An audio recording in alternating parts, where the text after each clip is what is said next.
Alright, so this is just a quick review about the things that we learned the past couple of days when we are predicting the products of a reaction and then also writing the complete and net ionic equations for a specific reaction. So in this reaction we have iron 3 nitrate is reacting with sodium hydroxide and we want to predict what they would make. Alright, so we know that this is a double replacement reaction because there are two compounds as reactants. Our cations are going to switch places. The cations in this equation are the iron and the sodium. Cations are positive ions. They're going to switch, so the sodium is now going to bond with the nitrate, and the iron is going to bond with the hydroxide.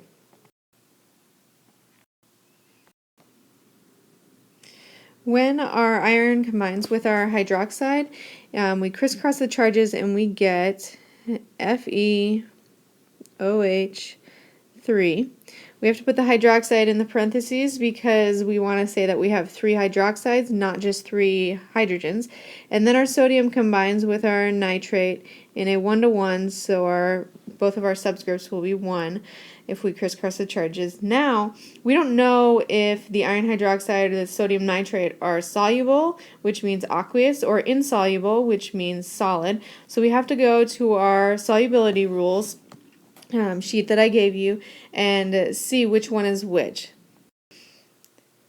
These are the two products that we're looking at. So we have the general solubility rules. First, let's look at the hydroxide. Okay, if you look, you can find the hydroxide on our solubility rules down here. It says that all hydroxides are insoluble except group 1 elements, ammonium, strontium, and barium. Our hydroxide is bonded to iron, so iron is not one of the exceptions. That means that this iron hydroxide is insoluble, meaning that it will be a solid. Our sodium nitrate, we look for the nitrate ion on our general solubility rule list. We see it up here. It says that all nitrates are soluble. Soluble means aqueous, so this is going to be labeled as AQ in our reaction. Here I just rewrote the equation. I put in our solid and our aqueous for our iron hydroxide and sodium nitrate that we just found. Now we need to write the complete ionic equation and then find the net ionic equation from that. For the complete ionic equation, you need to find all of the aqueous compounds, those are the ones labeled AQ, and you separate the cation from the anion. So that means you separate the positive ion from the negative one. So for iron nitrate, our positive ion is iron.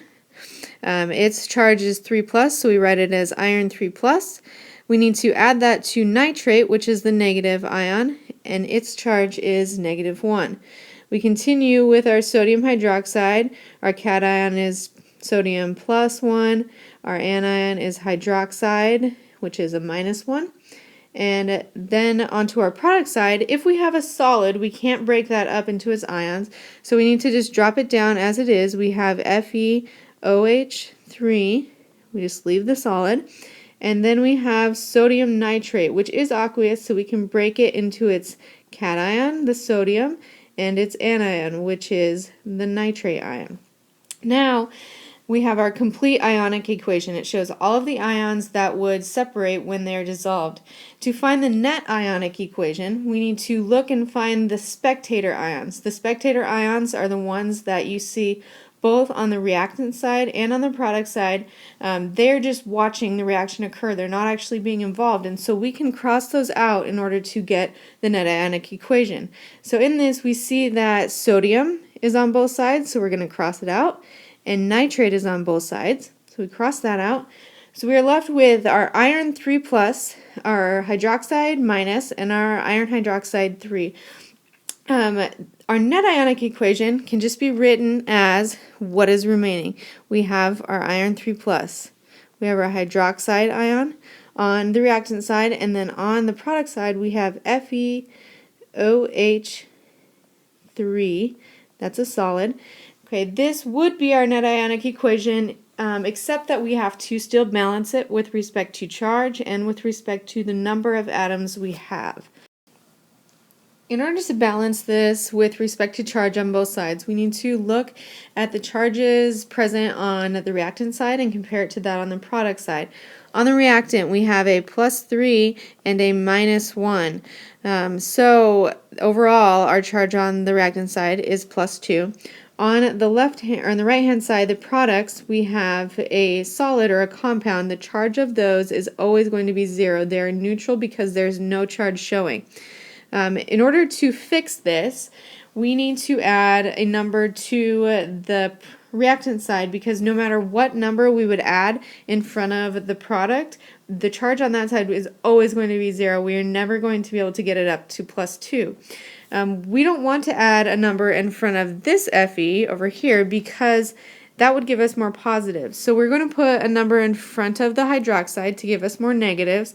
We need 3 negatives in order to counteract this +3 charge. So we're going to put a 3 in front of the hydroxide. That now balances out the charge. So now our charge is +3 on the iron and -3 on the hydroxides, giving us a total of 0. This is our finished net ionic equation because we also fixed the number of atoms on each side when we added that 3. Now we have 1 iron on both sides of the equation. We have 3 oxygens and 3 hydrogens on both sides of the equation. So this right here is our final answer, our net ionic equation.